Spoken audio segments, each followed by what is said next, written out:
আমাদের মধ্যে আব্দুল খালিক এসছে, প্রথম world cup champion, national league champion player মোহনবাগানে 97-এ। গতকাল আমার দেখা হয়, আমি বলি আজকের দিন তুমি ক্লাবে এসো, তোমাকে ক্লাবে সবাই দেখতে চায়। আর হকি টিম গত 3 বছর ধরে প্রত্যেক বিভাগের সাফল্য চূড়ান্ত পর্যায়ে রয়েছে। তার মধ্যে হকির সাফল্য আমি বলবো একটু অন্য ধরনের সাফল্য। তার পেছনে কারণ হচ্ছে আমরা 22 বছর আমাদের হকির সঙ্গে কোনো সম্পর্ক ছিল না।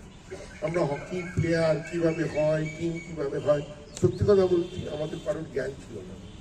সেইখানে আমরা হকি টিম তৈরি করার সিদ্ধান্ত নিই এবং হকি সচিব হন সুভাষিস পাল।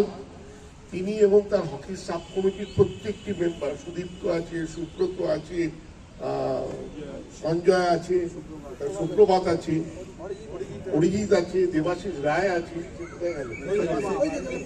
তো সবাই মিলে ঐকান্তিক চেষ্টায় এবং জনি ভাইকে পাওয়া গেছিল, যে আমি তো মনে করি 3 বছর ধরে আমাদেরকে একটা বড় স্তম্ভ, আমাদেরকে হকির পার্ট কিন্তু জনি ভাইকে দিয়েছে। কোথার থেকে প্লেয়ার আনা যাবে, কোথার থেকে ভালো প্লেয়ার হবে, আমরা টাকা প্রচুর খরচা করেছি, এটা ঘটনা। কিন্তু টাকা খরচা করে মোহনবাগানের সব বিভাগই করছে, কিন্তু চ্যাম্পিয়নটাও হতে হবে। তো মোহনবাগানের এই 3 বছরে যে ঈর্ষণীয় সাফল্য হয়েছে, তার মধ্যে হকিকে আমি প্রথম রাখছি।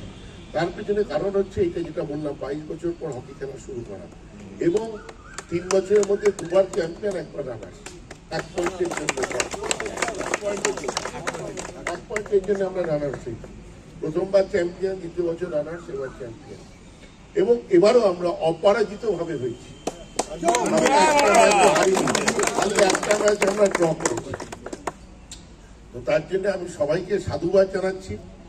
ক্লাবের তরফ থেকে আমরা সবাই মিলে এনাদেরকে, প্লেয়ার এবং কোচেদেরকে আমরা 1.5 লক্ষ টাকার প্রাইজ মানি ঘোষণা করছি।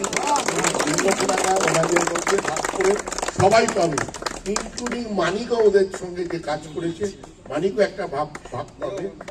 সবাই প্রত্যেকে এর মধ্যে কাজ করেছে, কেন প্রত্যেকের আমি মনে করি একটা না একটা ভূমিকা পালন করে। তো সেই ভূমিকাতেই একটা টিমের সাফল্য হয়। কেউ আমি একা আনতে পারবো না, সুভাষিস পাল একা আনতে পারবে না, জনি ভাই একা আনতে পারবে না, রাজাদা একা আনতে পারবে না। এটা সবার মিলিত প্রয়াসই হয়েছে। এবং আমাদের কমিটির যত সদস্য ছিল, সাব কমিটি, আমাদের এমনি সাপোর্টার, মেম্বার যারা রেগুলার মাঠে আসে, কালকে যেটা আমি আজকে অনেক জায়গায় দেখলাম যে হকি এই উন্মাদনা, তো হকি উন্মাদনা কেন 100টা হয়েছে, তার কারণ নয়। হকির উন্মাদনা হওয়ার পিছনে কারণ হচ্ছে মোহনবাগানের আবার হকি খেলা। কেন এই ম্যাচটাই যদি মোহনবাগান ইস্টবেঙ্গল না হয়, ইস্টবেঙ্গল আর একটা অন্য কোনো ক্লাব হতো, তাহলে 4টে কাপও যেত না।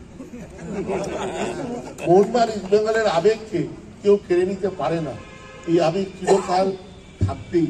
সেই আবেগের কালকে প্রতিফলন হয়েছে। মাঠে কম করে 5000 লোক ছিল। আমার মনে হয় না হকি মাঠে এত লোক কোনোদিন হয়।